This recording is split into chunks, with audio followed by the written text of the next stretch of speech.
दोस्तों, आपके YouTube channel दी काफी कंपटीशन क्लासेज में आप सभी का स्वागत है। दोस्तों, आज हम नेक्स्ट टॉपिक स्टार्ट कर रहे हैं, पाचन एवं पाचन तंत्र। यह ह्यूमन सिस्टम का एक टॉपिक है। तो सबसे पहले बात करते हैं कि पाचन तंत्र क्या होता है। पाचन तंत्र क्या होता है, यानी हमारा जो शरीर होता है कई तंत्रों से मिलकर बना होता है। एक तंत्र से तो हम श्वसन करते हैं, किसी तंत्र से हम रक्त का शुद्धिकरण करते हैं, किसी तंत्र की सहायता से रक्त की पंपिंग करते हैं और किसी तंत्र की सहायता से क्या करते हैं, भोजन का पाचन करते हैं। तो नाम से पता चल रहा है पाचन तंत्र। तो हमारा जो शरीर होता है, हमारा जो क्या होता है, शरीर को किसकी आवश्यकता होती है? शरीर को ऊर्जा की आवश्यकता होती है और शरीर के वृद्धि की आवश्यकता होती है। तो शरीर की वृद्धि एवं ऊर्जा के लिए हम कुछ पोषक पदार्थ क्या करते हैं, ग्रहण करते हैं। पोषक पदार्थ क्या करते हैं, ग्रहण करते हैं। हमारे शरीर की वृद्धि एवं ऊर्जा के लिए हम कुछ पोषक पदार्थ क्या करते हैं, ग्रहण करते हैं। जो पोषक पदार्थ हम ग्रहण करते हैं वो पोषक पदार्थ जटिल अवस्था में होते हैं, जिनका हमारा शरीर सीधा क्या नहीं कर पाता, अवशोषण नहीं कर पाता। भोजन होता है वो जटिल अवस्था में होता है, उसका हमारा शरीर सीधा क्या नहीं कर पाता, अवशोषण नहीं कर पाता। तो उन भोजन के जटिल अणुओं को सरल अणुओं में क्या किया जाता है, तोड़ा जाता है, या उन जटिल भोजन के जटिल अणुओं को क्या किया जाता है, सरलीकृत किया जाता है। उनको सरलीकृत करने के लिए हमारे शरीर के अंदर कुछ अंग और कुछ ग्रंथियां सामंजस्य स्थापित कर क्या करती हैं, कार्य करती हैं और भोजन के जटिल अणुओं को सरल अणुओं में क्या करती हैं, परिवर्तित करती हैं। उस तंत्र को ही क्या कहा जाता है, पाचन तंत्र कहा जाता है। दोबारा देखो कि पोषक पदार्थ कौन से होते हैं। पोषक पदार्थ होते हैं जैसे कार्बोहाइड्रेट है,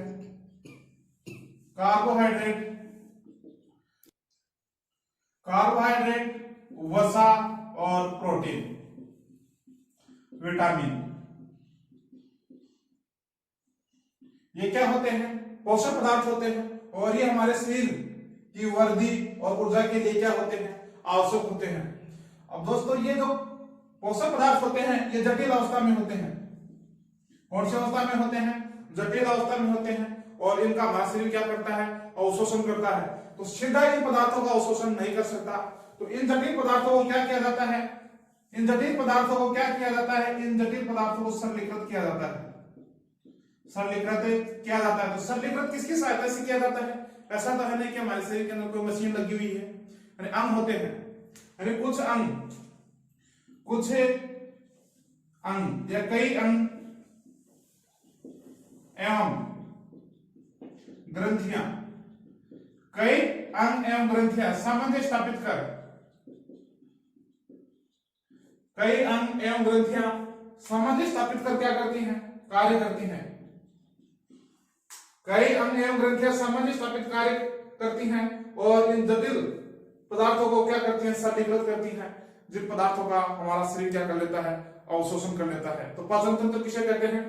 तो पाचन तंत्र कहते हैं कि भोजन के जटिल अणुओं को कई अंग एवं ग्रंथियों की सहायता से सरलीकृत करने वाला जो तंत्र होता है, उस तंत्र को क्या कहते हैं, पाचन तंत्र कहते हैं। क्या कहते हैं, पाचन तंत्र। अब बात करते हैं किसकी, पाचन की। किसकी बात करते हैं, पाचन क्या होता है? तो भोजन होता है ये जटिल एवं बड़े अणुओं के रूप में होता है। जटिल एवं किसके रूप में होता है, बड़े अणुओं के रूप में होता है। और कुछ एंजाइम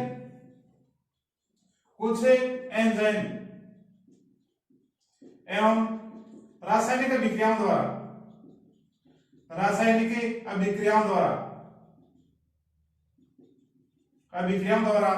अवशोषण हेतु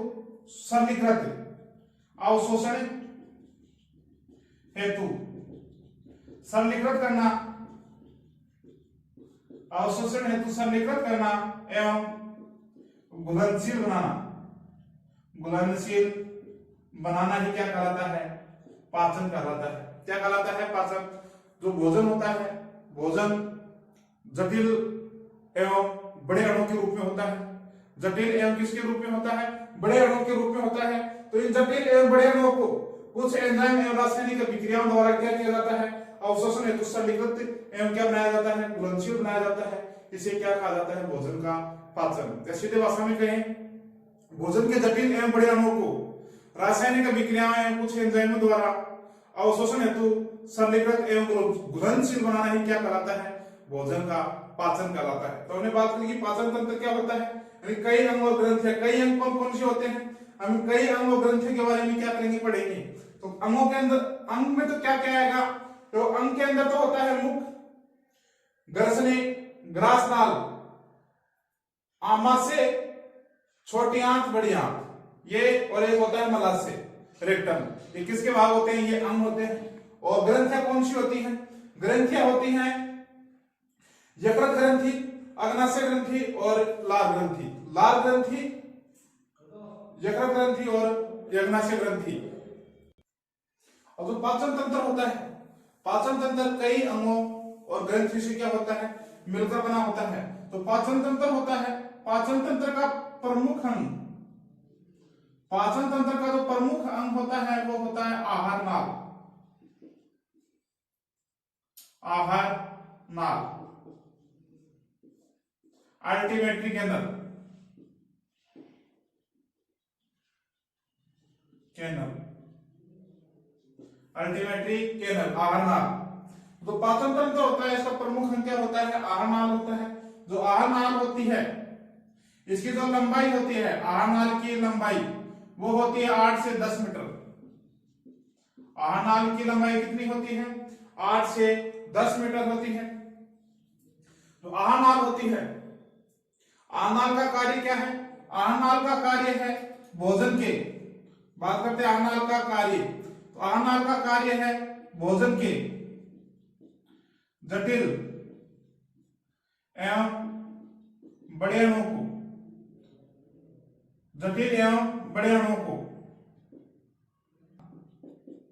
और पचित आहार का, पचित आहार का अवशोषण करना, पचित आहार का अवशोषण करना और भोजन को, भोजन को मुख से, मुख से गुदा मार्ग तक पहुंचाना, गुदा मार्ग तक पहुंचाना। तो आहार नाल होती है, आहार नाल की लंबाई 8 से 10 मीटर होती है और ये पाचन तंत्र का प्रमुख अंग होता है। और इसका कार्य क्या होता है, इसका कार्य होता है भोजन के जटिल एवं बड़े अणुओं का पाचन करना। दूसरा कार्य है पचित आहार का अवशोषण करना, यानी भोजन का जो अवशोषण होता है वो भी किसमें होता है, आहार नाल में होता है। और भोजन को मुख से कहां पहुंचाता है, गुदा मार्ग तक पहुंचाने का क्या करती है, कार्य करती है। अब जो आहार नाल होती है, क्या होती है, आहार नाल, ये कहां से प्रारंभ होती है, ये मुख से प्रारंभ होती है। आहार नाल मुख से क्या होती है, मुख से प्रारंभ होती है और गुदा मार्ग पर क्या होती है, समाप्त होती है। गुदा मार्ग पर क्या होती है, समाप्त होती है। और इस आहार नाल के अंदर कई अंग और कई क्या होती हैं, ग्रंथियां। तो आहार नाल होती है, आहार, आहार नाल, आहार नाल में क्या होते हैं, एक तो अंग होते हैं, एक होती हैं ग्रंथियां, अंग एवं ग्रंथियां। तो अंग में क्या क्या आता है, पहला है मुख, यानी आहार नाल किससे प्रारंभ होती है, मुख से प्रारंभ होती है। दूसरा अंग होता है इसका घर्षणी, कौन सा होता है, घर्षणी। और घर्षणी के बाद है ग्रासनाल, ग्रास नाल। तीसरा है आमाशय,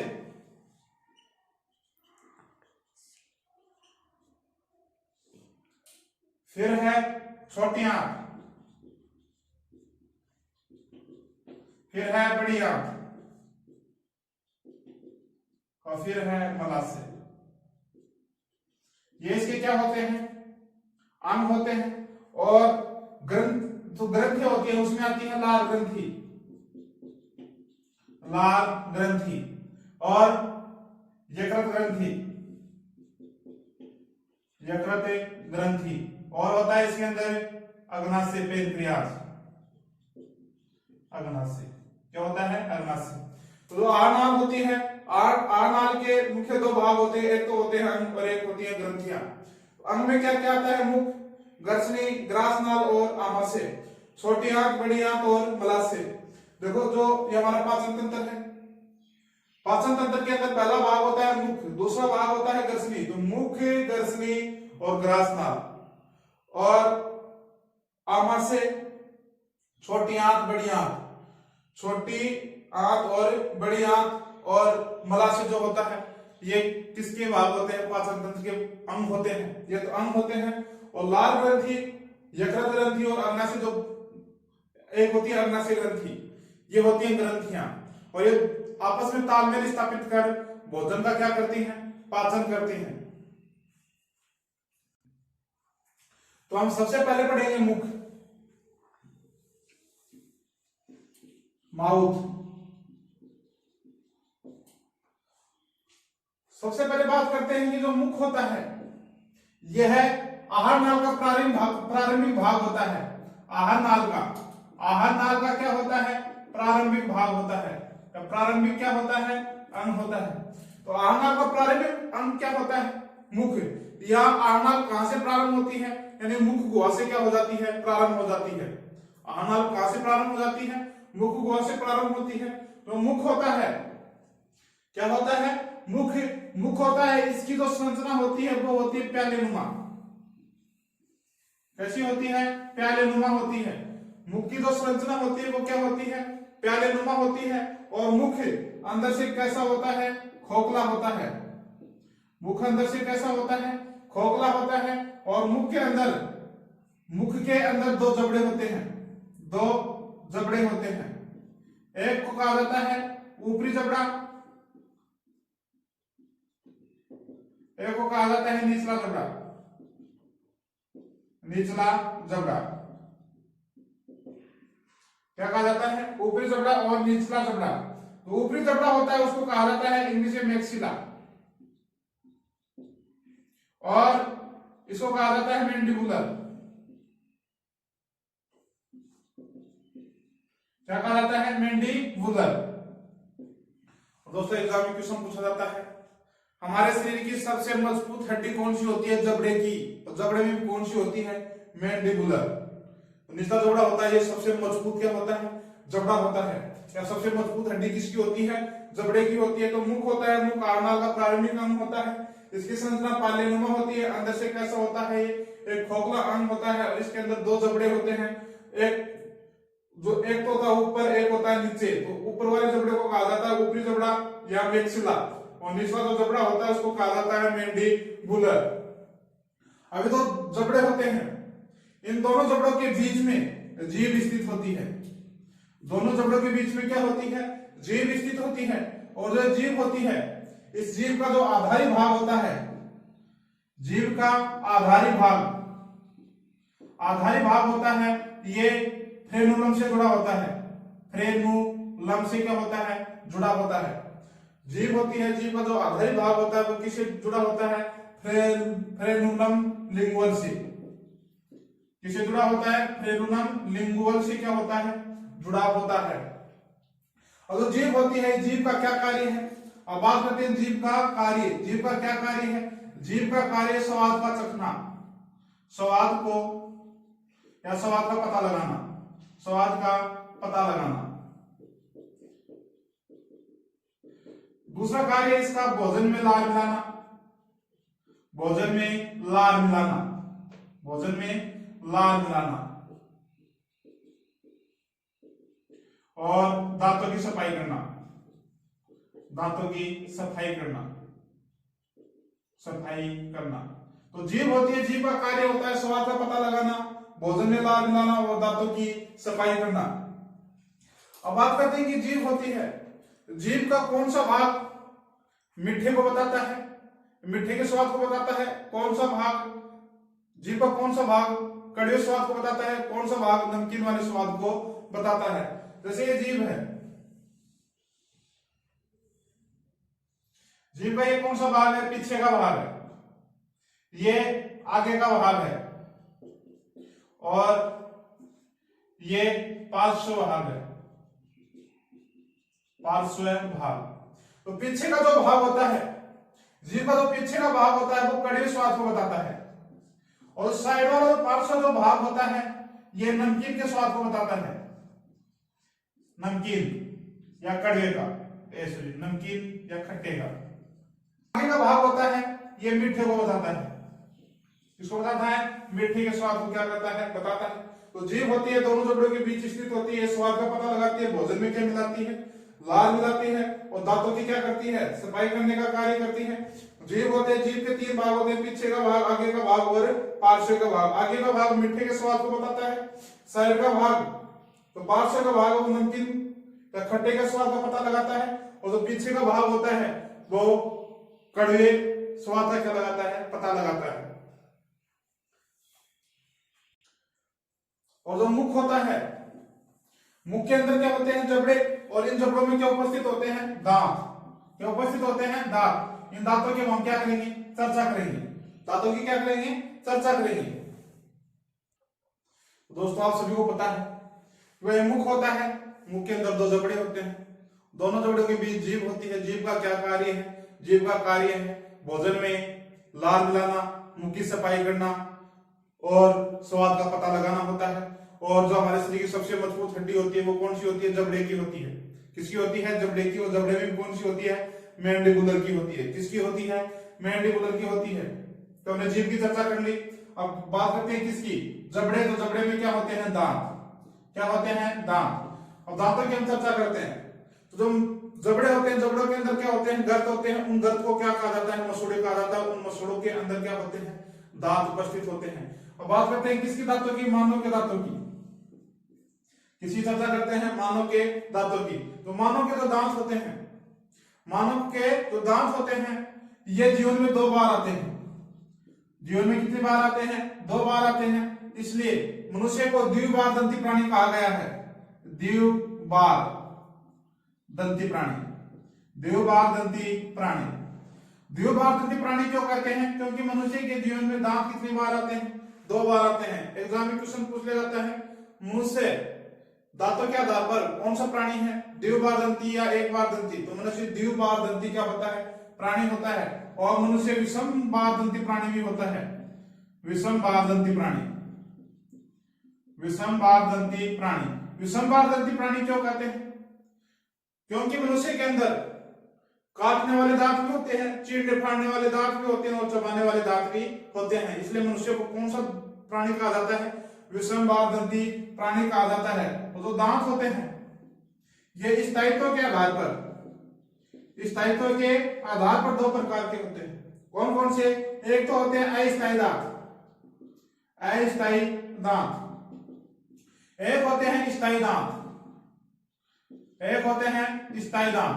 तो स्थायी अस्थायी जो दांत होते हैं इन दांतों को दूध के दांत भी कहा जाता है, दूध के दांत। ये जन्म के समय आते हैं। और जो अस्थायी दांत होते हैं ये दूध के दांत टूटने के बाद आते हैं। तो स्थायी दांत होते हैं ये दूध के दांत टूटने के बाद आते हैं। स्थायी दांत कब आते हैं, दूध के दांत टूटने के बाद आते हैं। तो स्थायी दांत होते हैं इनकी संख्या होती है 20। और जो अस्थायी दांत होते हैं, सॉरी अस्थायी दांत होते हैं इनकी संख्या कितनी होती है, 20। और स्थायी दांत होते हैं इनकी संख्या कितनी होती है, 12 होती है। कितनी होती है, 12 होती है। और जो नवजात शिशु होता है, कौन होता है, नवजात शिशु, नवजात शिशु। नवजात शिशु के अंदर दांतों की जो संख्या होती है, नवजात शिशु में दांतों की संख्या, तो नवजात शिशु के अंदर दांतों की संख्या होती है 0। कितनी होती है, 0। और 10 से 11 साल का जब बच्चा होता है, जो बालक होता है, उसके अंदर दांतों की संख्या कितनी होती है, 20 होती है। और उस बालक के दांत टूटने के बाद कौन से दांत आते हैं, स्थायी दांत आते हैं। स्थायी दांतों की संख्या कितनी होती है, 12 होती है। अब ये दांत भोजन को काटने के आधार पर कितने प्रकार के होते हैं, 4 प्रकार के होते हैं।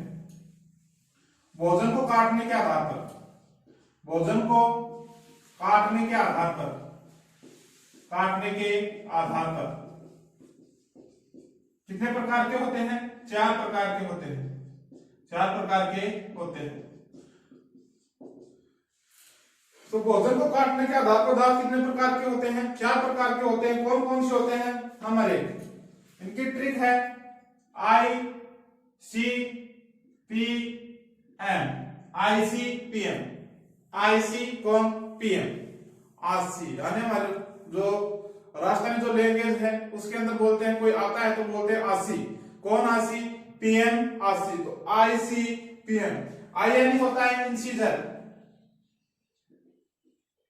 सी यानी कैनाइन, और पी यानी प्रीमोलर, और एम यानी मोलर। तो जो इंसीजर जो दांत होते हैं, कौन से दांत होते हैं, इंसीजर दांत होते हैं। इनकी वयस्क मनुष्य में इनकी संख्या कितनी होती है, बच्चों के अंदर कितनी होती है, तो इनका क्या होता है, दंतसूत्र होता है। क्या होता है, दंतसूत्र। तो पहले बात करते हैं जो इंसीजर जो दांत होते हैं इनका कार्य क्या है, इनका कार्य है भोजन को काटना। जो हमारे जो सामने के जो चार दांत होते हैं वो कौन से दांत होते हैं, इंसीजर। इनको कर्तनक कहा जाता है हिंदी में। क्या कहा जाता है, कर्तनक। यानी भोजन को क्या करते हैं, काटने का कार्य करते हैं। जो कैनाइन जो दांत होते हैं ये भोजन को चीरने और फाड़ने का कार्य करते हैं।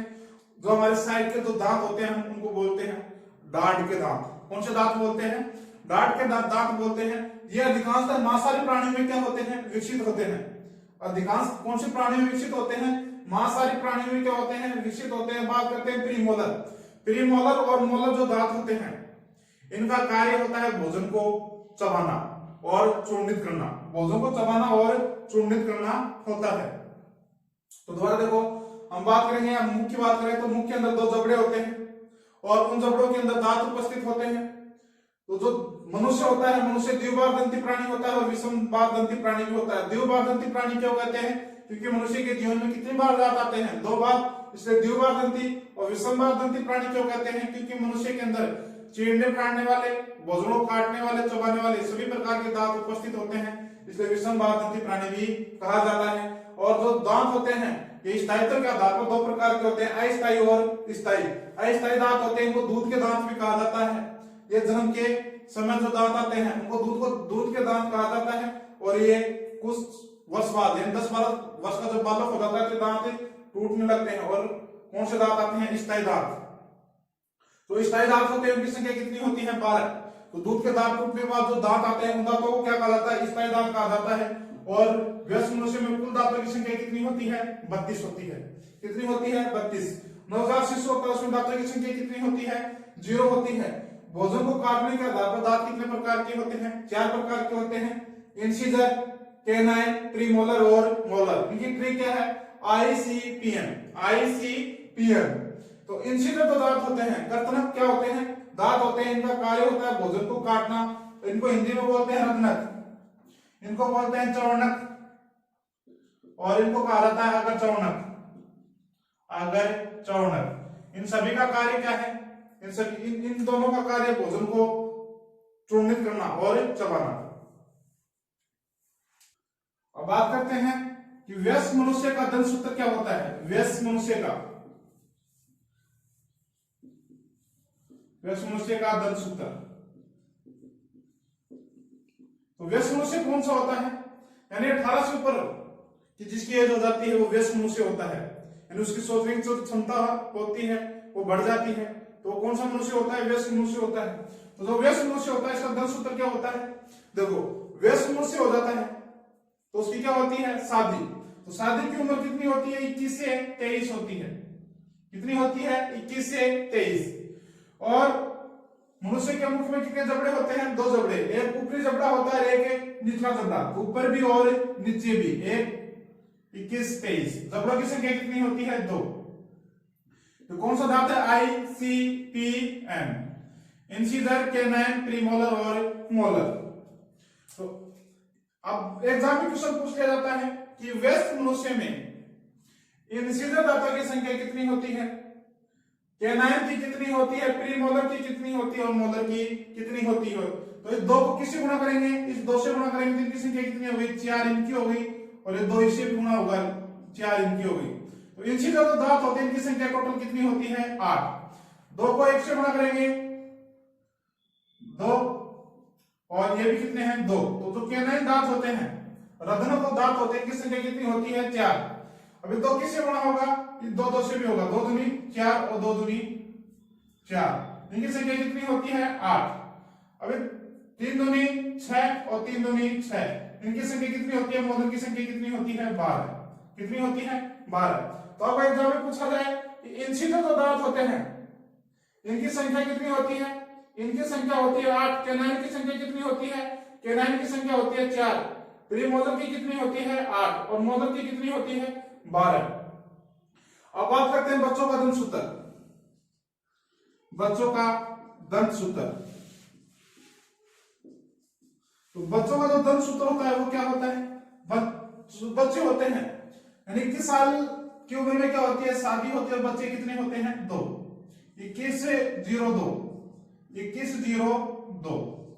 ऊपर भी जबड़ा होता है, नीचे भी जबड़ा होता है, इसलिए इसको ऊपर और नीचे क्या कर दिया गया? लिख दिया गया। ICP और M। 2 को 2 से गुणा करेंगे तो 4, और 2 को 2 से गुणा करेंगे तो 4, 2 2।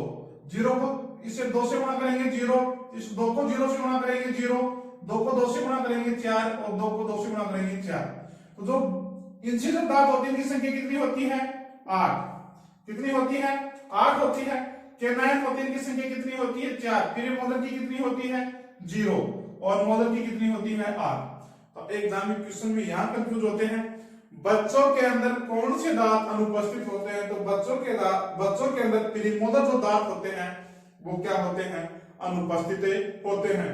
और जो मोलर दांत होते हैं इनकी संख्या बच्चों के अंदर कितनी होती है? 8। और वयस्कों में कितनी होती है? 12 होती है। कितनी होती है? 12 होती है। अब बात करते हैं दोबारा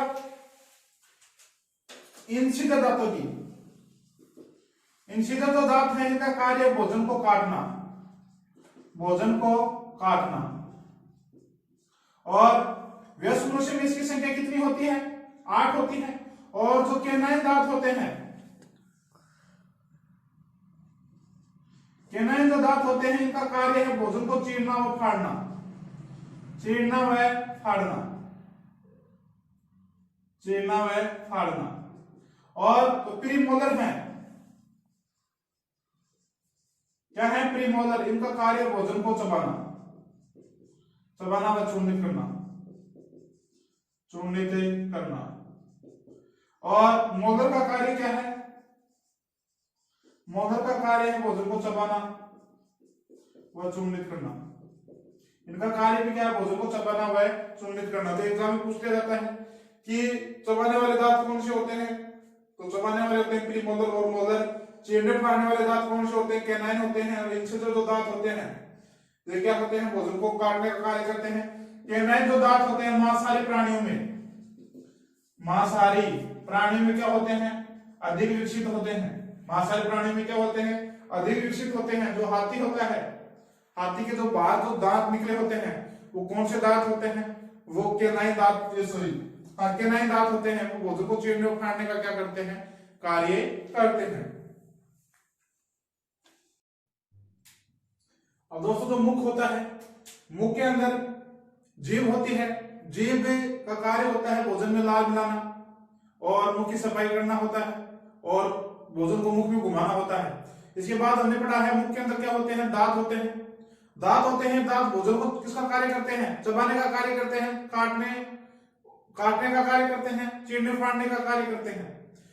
अब भोजन होता है, भोजन के अंदर क्या मिलाई जाती है? लार।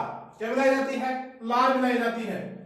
अभी लार क्या होती है? तो लार होती है ये सिरमी तरल, लार होती है ये सिरमी तरल एवं श्लेष्मा से मिलकर बनी होती है।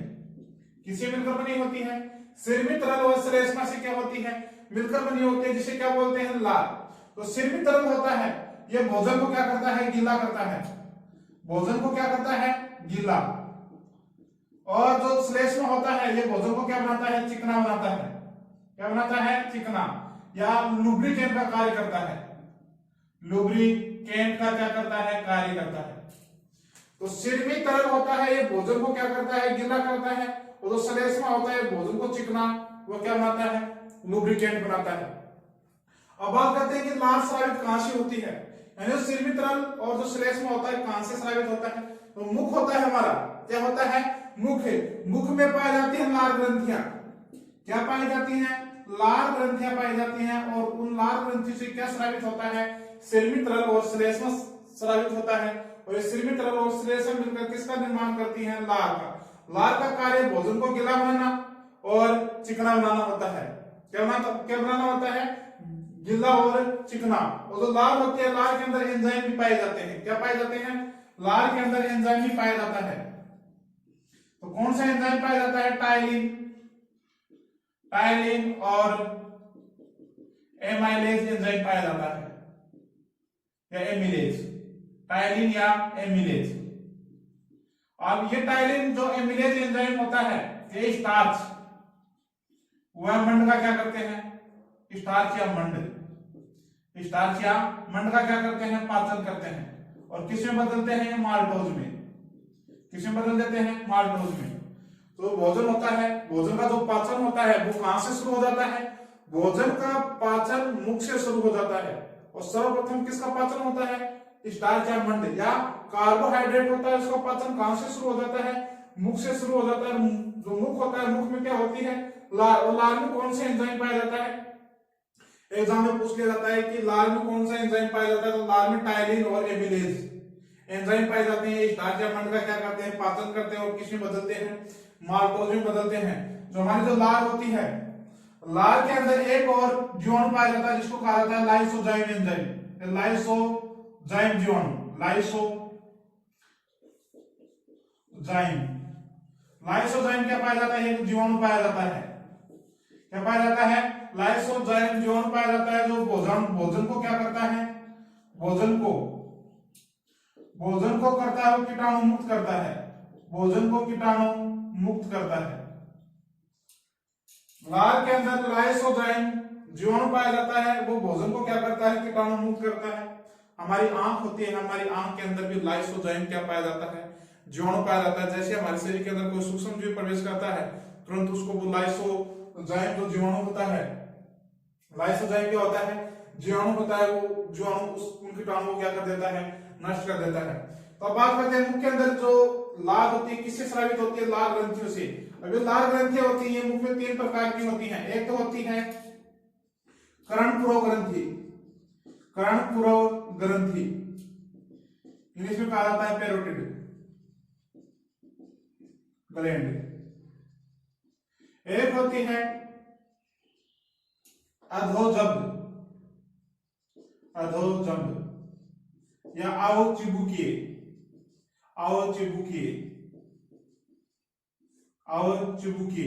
एक होती है अधोजिह्वा।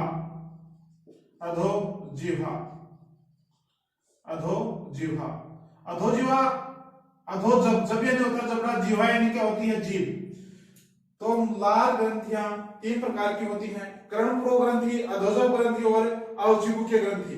जो कर्णपुरो ग्रंथि होती है ये किसका स्त्राव करती है, तो कर्णपुरो ग्रंथि होती है, गालों में पाई जाती है। कहां पाई जाती है, बात करते हैं कहां पाई जाती है, कर्णपुरो ग्रंथि गालों में पाई जाती है। कहां पाई जाती है, गालों में पाई जाती है। और किसका स्त्राव करती है, ये करती है सिरमी तरल का।